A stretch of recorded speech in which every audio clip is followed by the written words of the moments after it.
नमस्कार, जय जोहार। आप देख रहे हैं सत्य शोधक समाचार। इस हम शास्त्री घाट पाए हुए हैं और यहाँ पे पिछड़ा वर्ग मोर्चा, राष्ट्रीय पिछड़ा वर्ग मोर्चा का जो आंदोलन हो रहा है जाति की जनगणना के लिए, भारत सरकार ने वादा किया था कि हम सन 2026 के जनगणना में जाति का जनगणना कॉलम देंगे, लेकिन पता चल रहा है कुछ जनगणना कॉलम में ओबीसी का कॉलम नहीं है। इसी को लेकर ओबीसी समाज बहुत नाराज है और उसी को लेकर शास्त्री घाट पर आंदोलन कर रहा है। आज हम इसी से बात करेंगे। सर, अपना परिचय। मैं राजनाथ भारती, भारत मुक्ति मोर्चा एक संगठन है, वाम सेव का आपसूट विंग, उसका प्रदेश कार्यकारी अध्यक्ष हूँ। उत्तर प्रदेश डिस्ट्रिक्ट मेरा होम बनारस। सर, सरकार ने वादा किया था कि पिछड़ों की जनगणना कराएंगे, फिर क्यों? नहीं, सरकार ने वादा नहीं किया था। ये जब नरेंद्र मोदी, माननीय दामोदर दास नरेंद्र मोदी जब 2014 में आए तो उन्होंने हलफनामा देकर के सुप्रीम कोर्ट में कहा कि हम ओबीसी की जाति आधारित जनगणना नहीं करवाएंगे। ये राष्ट्रीय पिछड़ा वर्ग मोर्चा के राष्ट्रीय अध्यक्ष माननीय चौधरी विकास पटेल और वामन मेश्राम माननीय ये भारत मुक्ति मोर्चा के ये बार बार दबाव के नाते इनको लोगों तक ये मैसेज गया कि अगर हम ओबीसी की जाति आधारित जनगणना नहीं करते हैं तो ये देश उठ खड़ा होगा। इसलिए ओबीसी की जाति आधारित जनगणना को लेकर के उन्होंने एक वो शुरू किया कि हम गणना करेंगे। अगर ये गणना का जो अभी आया है गजट नोटिफिकेशन, उस गजट नोटिफिकेशन में देखा जाए तो हाउस लिस्टिंग का है, एससी एसटी की गणना है, जाति की गणना है, लेकिन ओबीसी का अन्य में रख करके सभी को एक में गिन लिया जा रहा है।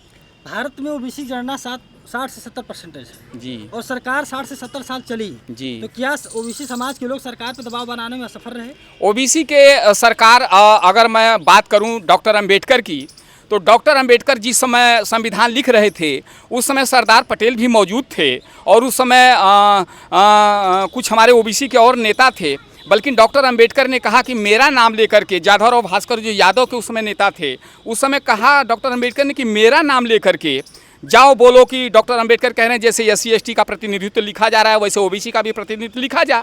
तो इस बात को लेकर के सरदार पटेल को जब कही गई तो सरदार पटेल को ये बातें समझ में नहीं आई। तो उस समय के लोगों ने, ओबीसी के लोगों ने ओबीसी की हक अधिकार के लिए बात ही नहीं की आज़ादी के समय में। तब से आज तक मामला अटका हुआ है। लेकिन जाते जाते डॉक्टर अंबेडकर ने संविधान में आर्टिकल 340 लिखा, जिस दिन ओबीसी के लोग मंडल बनाएंगे, मंडल की कमीशन की जो रिपोर्ट आएगी उसके अनुसार जो ये ओबीसी जगेगा तो अपना अधिकार ले लेगा। लेकिन आज इतना कहने के बावजूद भी ओबीसी के लोग कहीं अपनी ही लोगों की सत्यानाशी कराने के लिए कांग्रेस के साथ हैं, बीजेपी के साथ हैं और एसएस के साथ हैं। सर, मैं इंद्रदेव चौधरी, भारत मुक्ति मोर्चा। सर, इस समय देश में पेड़ पौधों की गणना होती है, पक्षियों की गणना होती है, पशुओं की गणना होती है, ओबीसी की क्यों नहीं? ओबीसी के जो नेता हैं वो दलाल और पिछलग्गू हो गए हैं। ये जो वर्तमान व्यवस्था है उसकी दलाल और पिछलग्गू हो गए हैं। वो अपने समाज के दलाली ना कर करके दुश्मन की दलाली कर रहे हैं। इसलिए उनकी जातीय जनगणना नहीं की जा रही है और पशु पक्षी कीड़े मकोड़े की गिनती हो रही है। सर, इसमें देश में भाजपा के साथ पिछड़ों पार्टियों का भी गठबंधन है। प्रिया पटेल जी हैं, जयंत चौधरी हैं, संजय निषाद हैं, प्रकाश राजभर हैं। इन लोगों को क्या संदेश देंगे? इन लोग को यही संदेश देंगे कि ये लोग अपने समाज के प्रति काम करें और अपने समाज के प्रति अगर काम नहीं करेंगे तो ये लोग भी, इन लोग की राजनीतिक जो राजनीति मलाई काटने की ऐसा है कि ये भी सड़क पर आ जाएंगे। ये लोग अपने समाज की पॉलिटिक्स करते हैं तो क्या इनका समाज पिछड़ा में नहीं आता है? यही तो दुर्भाग्य है कि हमारे जो पिछड़े नेता हैं ये अपने समाज के प्रति न समर्पित हो गए, अपने प्रति समर्पित हैं, इसलिए ज़्यादा समस्या हो रही है।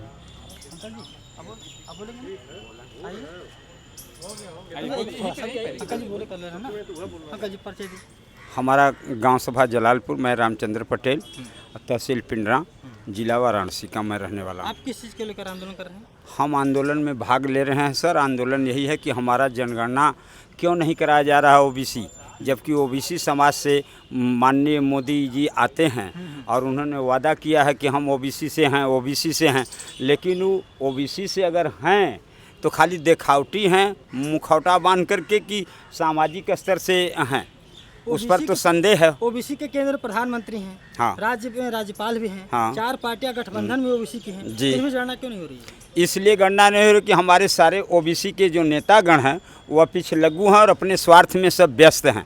अगर ओबीसी जाति के बारे में सोचते तो उस पार्टी से निकल करके अपना एक प्रभुत्व स्थापित करते। इस देश में जंगली जानवरों का जो गणना होता है ओबीसी का हाँ, ओबीसी का गणना इसलिए नहीं होता कि ओबीसी को आगे करके अपना जो है कि हक जमा रखे हैं। हम ओबीसियों पर बीसी अथवा एसटी एससी पर तमाम प्रकार की व्यवस्थाएं लाभी अपना उनका अधिकार जमाए हुए हैं। हमारे देश में एससी एसटी की गणना होती है, हाँ। अल्पसंख्यक का होता है, हाँ। सिर्फ ओबीसी से ऐतराज क्यों? इसलिए ओबीसी से ऐतराज है कि ओबीसी के लोग जगे नहीं हैं और कुछ लोग जगे हुए हैं तो बीजेपी आरएसएस में होकर के अपना निजी स्वार्थ साध रहे हैं। उनको ओबीसी का मतलब ही नहीं समझ में आ रहा है, केवल स्वार्थवश अपना राजनीति में लगे हुए हैं।